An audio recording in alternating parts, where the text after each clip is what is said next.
भोलेनाथ एहि तन सती भेंट मोहि नाही, शिव संकल्प कीन मन माही।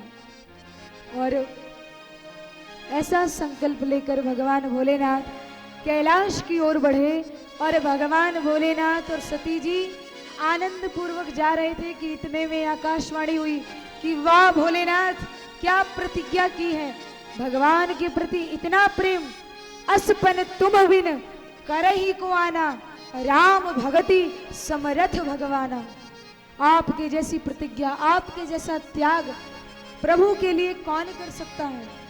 अब सती जी सोच रही है कि मैं तो बगल में हूं, मुझे तो नहीं पता चला कौन सी तपस्या, कौन सा प्रतिज्ञा इन्होंने ले ली, वहां तक कैसे खबर पहुंची।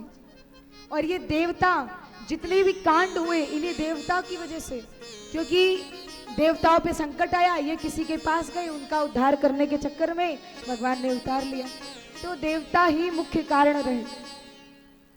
अब यहाँ पर माता सती जी बार बार पूछती हैं कि प्रभु क्या प्रतिज्ञा ली, पर भोलेनाथ कुछ नहीं बोलते और चुपचाप जा रहे हैं। माता सती जी कहती हैं कोई बात नहीं, कैलाश पर जाकर पता कर लेंगे। पर कैलाश पहुंचे, तुरंत भगवान भोलेनाथ कमलासन लगाकर बैठ गए और बैठे समाधि में। तो 1 वर्ष 2 वर्ष 3 वर्ष के लिए नहीं, बीते संवत सहत 87,000 वर्षों के लिए भोलेनाथ तपस्या में बैठे। अच्छा देखिए, भोलेनाथ उनका नाम ऐसे नहीं पड़ा, वो सच में बड़े भोले हैं, महाकाल हैं, सच है, पर भोले भी उतने ही हैं। कैसे? जैसे एक बार एक गांव में कथा हो रही थी, तो जितने गांव के लोग थे सब कथा में गए हुए थे।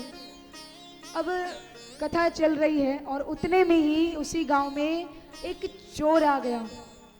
चोर आया, अब उसने जो जिसके यहाँ से लेना था लेके, और इतने में कथा विराम हो गई, सब घर को लौटने लगे।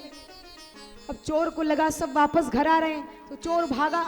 गांव के बाहर भागते भागते भागते भागते एक जंगल था। अब जंगल में तो जाता नहीं, तो थोड़े पहले एक भोलेनाथ का मंदिर आया। उसने कहा क्यों ना जंगल में जानवर हैं, आज की रात्रि यहीं पर व्यतीत की जाए। मंदिर में गया, लेटा था, अब सोच रहा था कि आज मैंने क्या चोरी की, क्या कमाया, कुछ बोनी बट्टा हुआ कि नहीं।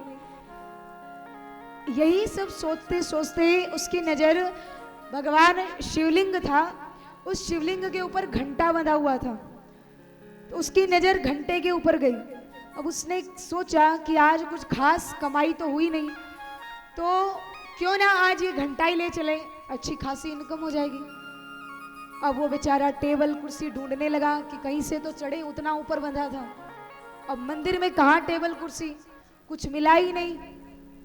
अब उसने देखा भगवान शंकर की शिवलिंग को, कहा ये है तो। अब भगवान शंकर की शिवलिंग पे ही चढ़ गया और घंटे को पकड़ लिया, और जैसे ही घंटा पकड़ा उतारने लगा, इतने में साक्षात भोलेनाथ प्रकट हो गए। अब तो भोलेनाथ को देखकर उसकी टांग, हाथ, पैर सब कांप रहे हैं। उसने कहा भोलेनाथ, डर गया, सोच रहा है ये कहां से आ गए, अब तो मैं गया, आज के बाद मैं चोरी करने लायक ही नहीं बचूंगा। इससे अच्छा जो मिला था उसी में खुशी खुशी सुबह जिंदा घर तो पहुंचता, अब तो मेरा राम नाम सत्य होगा। और भोलेनाथ मुस्कुराए, कहा मांगो क्या वरदान मांगते हो, मैं तुमसे प्रसन्न हुआ। उसने कहा प्रसन्न? मैंने कौन सा अवार्ड ले लिया जो प्रसन्न हो गए? अरे ना मैंने आपके ऊपर भांग चढ़ाई, ना धतूरा, ना फल, ना बेलपत्र, ना दूध, क्यों इतना प्रसन्न है? तो भोलेनाथ कहते हैं कि अरे बेटा, आज तक ऐसे तो बहुत मिले जिसने भांग चढ़ा दिए, धतूरे चढ़ा दिए, दूध चढ़ा दिया, बड़ा खुश हो गया भगत, तो 1-2 रुपए दे दिए। और भगत, अच्छा चेले और जो भक्त होते हैं बड़े चालाक होते हैं, निकालेंगे पूरा पर्स। कितनी बार हम लोग आरती में देखते हैं कि पर्स निकाला और दिखाते हैं कि मैं बड़ा सेठ हूँ, पूरी गड्डी भरी होती है, पर 2000 वाला नोट हटाएंगे, 500 वाला, 100 वाला, 50 वाला, फिर लास्ट में जो सबसे छोटा वाला सिक्का होगा उसको अर्थ में, अरे भाई तो पहले ही डाल देते। तो अगर कोई बड़ा खुश हो गया तो सिक्का चढ़ा देगा, लेकिन तुम तो पूरे के पूरे मेरे ऊपर चढ़ गए कि ले भोलेनाथ भले बुरे जैसे भी सब तेरे, तो मांगो वरदान। तो भोलेनाथ थोड़े में ही खुश हो जाते हैं, थोड़े में ही क्रोध आ जाता है। और भगवान भोलेनाथ का ऐसा प्रेम है, ऐसा भाव है कि जो उनको मनाता है, जिस भाव से मनाता है वो मान जाते हैं। और कहते हैं कि भोलेनाथ सबकी बिगड़ी बनाते हैं, तो वही हम लोग भी मनाएं कि भोलेनाथ हम लोगों की भी बिगड़ी बनाए, है ना।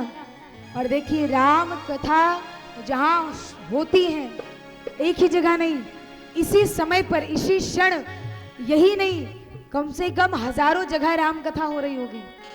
और हम और आप तो एक ही जगह आ सकते हैं, अरे आप और हम एक जगह जाके सुन सकते हैं, पर भोलेनाथ जो हनुमान जी के रूप में हैं, वो प्रत्येक जगह पर, प्रत्येक स्थान पर जहां भी राम की कथा हो रही है, हनुमान जी विद्यमान होते हैं।